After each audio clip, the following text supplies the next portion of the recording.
욥기 13장 1절에서 19절까지의 말씀입니다. 나의 눈이 이것을 다 보았고 나의 귀가 이것을 듣고 깨달았느니라. 너희 아는 것을 나도 아노니 너희만 못하지 않으니라. 참으로 나는 전능자에게 말씀하려 하며 하나님과 변론하려 하도다. 너희는 거짓말을 지어내는 자요 다 쓸모없는 의원이니라. 너희가 참으로 잠잠하면 그것이 너희의 지혜일 것이니라. 너희는 나의 변론을 들으며 내 입술의 변명을 들어보라. 너희가 하나님을 위하여 불의를 말하려느냐 그를 위하여 속임을 말하려느냐. 너희가 하나님의 낯을 따르려느냐 그를 위하여 변론하려느냐. 하나님이 너희를 감찰하시면 좋겠느냐 너희가 사람을 속임같이 그를 속이려느냐. 만일 너희가 몰래 낯을 따를진대 그가 반드시 책망하시리니 그의 존귀가 너희를 두렵게 하지 않겠으며 그의 두려움이 너희 위에 임하지 않겠느냐. 너희의 격언은 재 같은 톡담이요 너희가 방어하는 것은 토성이니라. 너희는 잠잠하고 나를 버려두어 말하게 하라. 무슨 일이 닥치든지 내가 당하리라. 내가 어찌하여 내 살을 내 이로 물고 내 생명을 내 손에 두겠느냐. 그가 나를 죽이시리니 내가 희망이 없노라. 그러나 그의 앞에서 내 행위를 아뢰리라. 경건하지 않는 자는 그 앞에 이르지 못하나니 이것이 나의 구원이 되리라. 너희들은 내 말을 분명히 들으라. 내가 너희 귀에 알려줄 것이 있느니라. 보라, 내가 내 사정을 진술하였거니와 내가 정의롭다함을 얻을 줄 아노라. 나와 변론할 자가 누구이랴. 그러면 내가 잠잠하고 기운이 끊어지리라. 오늘 주신 말씀 욥기 13장 1절로 19절 말씀을 통해서 들어만 주어도 사랑입니다 라는 제목으로 주님이 주신 은혜를 함께 나누도록 하겠습니다. 욥의 친구들은 그를 멀리서 위로하기 위해서 찾아왔습니다. 하지만 처음 의도와는 달리 이야기가 거듭되면서 그들은 욥을 가르치기 시작했습니다. 고통의 시간을 보내고 있는 사람에게 잘못을 지적하고 그를 바로잡아야 할 듯한 그런 사명감을 가진 것처럼 보였습니다. 욥이 자신의 입장을 항변하자 친구들은 자신들이 아는 것을 모두 동원하여 욥을 굴복시키려고 했습니다. 욥은 이러한 친구들로 인해서 더욱 고통스럽고 힘든 시간을 보내게 됩니다. 참다 못한 욥은 그들을 향해 자신들이 하는 말이 무엇을 의미하는지 이야기해 주기 시작합니다. 너희가 하나님을 변호하려고 하는 것이냐? 즉 하나님을 대신하려고 하느냐? 라고 반문합니다. 이렇듯 사람들이 누군가를 판단하고 비판하는 것은 자신이 옳다고 생각하기 때문입니다. 하지만 하나님만이 완전하시며 사람의 마음을 살피실 수 있기에 온전히 판단하실 수 있습니다. 사람인 나는 누군가를 제대로 판단할 수 없으며 더욱이 정죄할 수 없습니다. 하나님이 될 수 없기 때문입니다. 욥은 이렇게 자신을 판단하고 정죄하는 친구들을 향해서 하나님을 두려워하라고 경고합니다. 우리가 누군가를 판단하고 정죄할 때 우리는 하나님을 기억해야 합니다. 나 자신이 하나님의 위치에 서 있을 수 있기 때문입니다. 누군가를 판단하고 정죄하는 자는 하나님을 두려워하지 않고 있다는 말씀입니다. 자신이 하나님의 입장에 설 만큼 잘 살고 있다는 것이며 하나님 앞에서도 당당하다는 것입니다. 이것은 스스로 자신을 판단하기를 누군가를 판단할 만큼 자신이 옳다고 여기는 것입니다.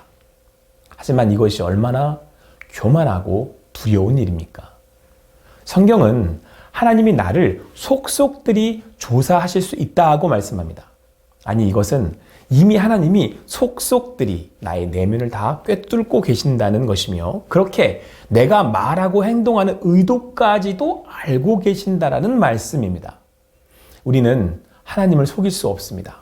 하나님 앞에 드러나지 않을 것이 없습니다. 그래서 내가 누군가를 판단하고 정죄하는 것은 결국 하나님을 속이고 기만하는 것입니다. 욥의 말처럼 두려우신 하나님을 만나게 되는 길이 열려 있는 것입니다. 누군가를 판단함으로 하나님께 판단받는 무서운 상황에 이르게 될 것입니다. 그러므로 우리가 자신의 언행을 온전하게 하는 방법은 하나님 앞에서 믿음으로 사는 것입니다. 믿음이란 하나님이 내 앞에 계시는 것을 인정하는 것입니다. 하나님이 하나님이심을 인정하는 것입니다. 하나님을 경외함으로 두렵고 떨리는 삶을 살아가는 것입니다. 이처럼 믿음으로 산다면 어떻게 함부로 나 자신이 하나님이 되려고 하겠습니까? 그 자리에 서려고 하겠습니까? 이것이 얼마나 두려운 일인지를 안다면 어떻게 함부로 남을 판단하고 정죄할 수 있겠습니까? 또한 하나님이 되어 그를 판단하고 정죄하는 것은 그에게 도저히 감당할 수 없는 올무를 지우는 일입니다. 그래서 책임이 판단하고 정죄하는 자에게 있다는 것을 아셔야 합니다. 욥은 친구들을 향해 거짓말을 지어내는 쓸모없는 의원이라며 차라리 너희들이 조용히 있으면 그것이 지혜일 것이라고 말합니다. 지금 하나님을 빙자하여 만들어내는 나의 말들이 사실 알맹이도 없는 말일 수 있다는 것을 기억하시기 바랍니다. 사람들은 누군가를 가르치기 좋아합니다. 그럴 때 내가 너보다 좀 더 낫다는 우월감을 느끼고 싶어 하기 때문입니다. 그러나 사실은 웬만한 일은 그들도 다 알고 있습니다. 굳이 내가 그렇게 말하지 않아도 오히려 더 잘 알고 있을 때가 많이 있습니다. 그래서 성경은 입술을 제어하라고 말씀합니다. 욥은 친구들을 향해서 너희는 잠잠하라고 권면하고 있습니다. 더 이상 하나님이 되려고 하지 말라고 당부합니다. 더 이상 이웃에게 사랑하는 사람들에게 짐을 지우지 말라고 경고합니다. 사랑하는 성도 여러분, 하나님만이 책임질 수 있는 말로 하나님만이 책임지실 수 있는 그런 말로 그들에게 올무를 지우지 마십시오. 책임질 수 없는 말로 함부로 그들에게 상처 주시 마십시오. 입술을 제하는 것만으로도 내가 해야 할 일을 다 할 때가 훨씬 더 많을 것입니다. 욥이 바라는 것은 말할 수 있도록, 하나님 앞에 말할 수 있도록 기회를 달라는 것입니다. 이것은 함부로 누군가를 판단하고 정죄하기에 앞서서 상대 입장을 조금 헤아려 달라는 부탁입니다. 욥은 아무리 찾아봐도 친구들이 말하는 그런 일을 자신은 하지 않았습니다. 자신을 돌이켜볼 때 자신이 기억하는 한 하나님 앞에서 겸손하게 살려고 했기 때문입니다. 그래서 그는 묻습니다. 하나님이 고발하시면, 자신을 고발하시면, 하나님이 죄를 물으시면 누가 피할 수 있겠습니까? 욥 자신도 하나님이 자신을 벌하려고 자신에게 죄를 찾으신다면 피할 방도가 없음을 알고 있습니다. 그 누구도 하나님이 벌하시려고, 심판하시려고 죄를 찾으신다면 피할 사람은 단 한 사람도 없습니다. 하나님이 찾으시면 나도 모르는 죄까지 드러나기 때문입니다.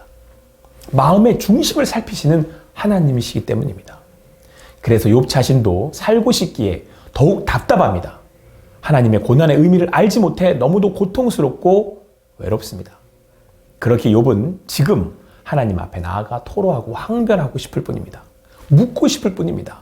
이때 욥의 당부는 기다려 달라는 것입니다. 그가 하나님 앞에서 머물러 기도하고 뜻을 발견할 수 있도록 함께 해달라는 것입니다. 그래서 이것은 사랑입니다.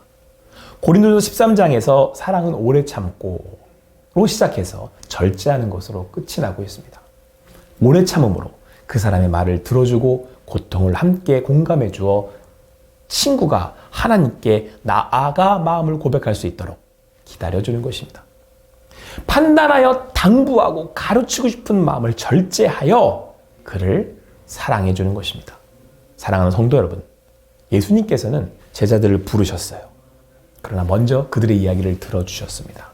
그들은 분명 세리였고 창기였고 죄인이었습니다. 그러나 나도 너희를 정죄하지 않는다고 하시고 그들의 삶의 이야기들을 귀 기울여 들어주셨습니다.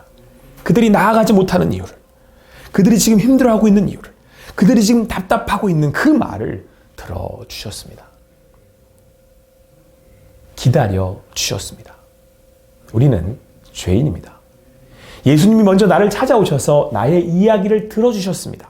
그래서 우리가 하나님께 나아가 회개하고 돌이킬 수 있게 된 것입니다.